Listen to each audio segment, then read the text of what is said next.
Hello, Jazon. So you're one of the lab assistants at the local medical facility. You're here for your mandatory checkup. Good. So we're just going to do some testing to detect antibody response and your immune response to make sure you don't have anything.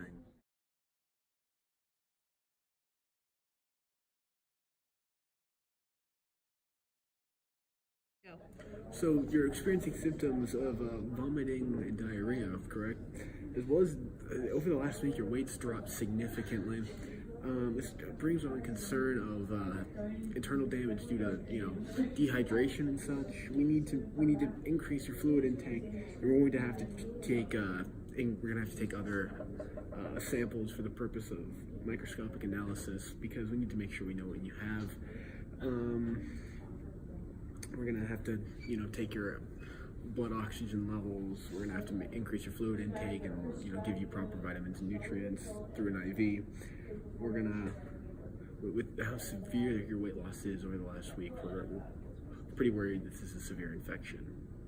Okay, so subject is alive, and we're just going to extract some tissue from the live patient, and we're going to look at it underneath the microscope to detect and track the disease and to further identify what disease is present, because in previous testings we've gotten positives for antibodies. We need to confirm which hemorrhagic fever he's infected with.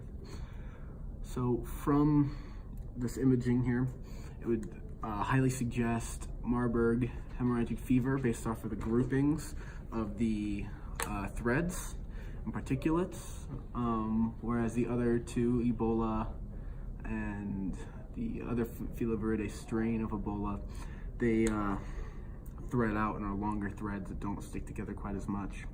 So the patient, based off of the present symptoms that he's expressing, the movement of the disease, as well as a microscopic analysis of tissues, suggests that he has Marburg hemorrhagic fever.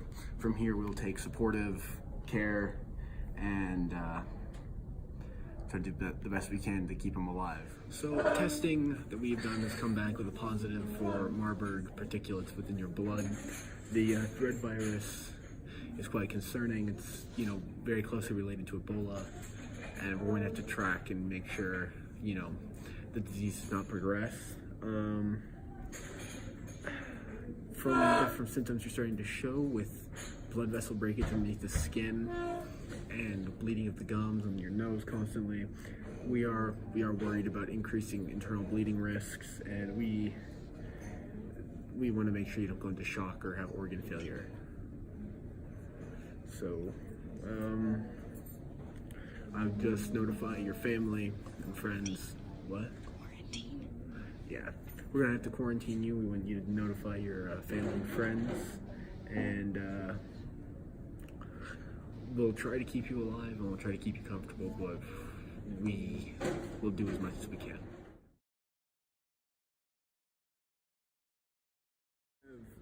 Your heart rate's high, your breathing rate's high, your blood pressure's dropped significantly. I'm even surprised you're even so conscious to hear this. We're worried about significant organ failure. Your brain tissue has most likely been highly damaged by lack of oxygen as well as high fevers. Chances are you'll probably go into shock and die within the next half hour to an hour.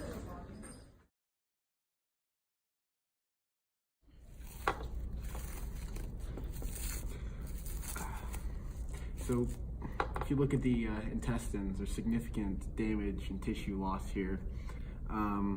It's most likely due to different blood loss, as well as the tissue being damaged and corrupted by Marburg, as the tissue would break down. Stomach seems to have ruptured along several walls and has multiple holes in it. The heart has been overstrained and has been degraded, as oxygen supply to the heart would have been reduced, as blood pressure dropped, the heart would have been forced to increase BPM to keep up.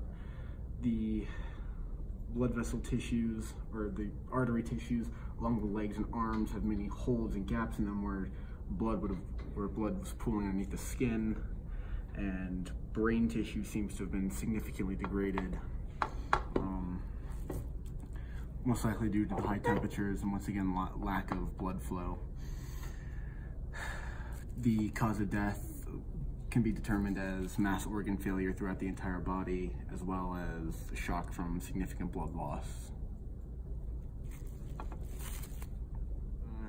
Another part of the autopsy that we're going to do is we're going to take some sample tissues and blood.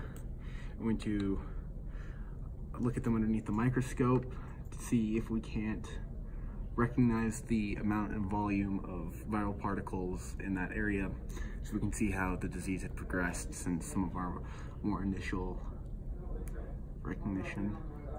The disease particulate volume has increased significantly to a point where actually it could cause other problems with blood circulation if it wasn't breaking down circulatory tissue. Yeah.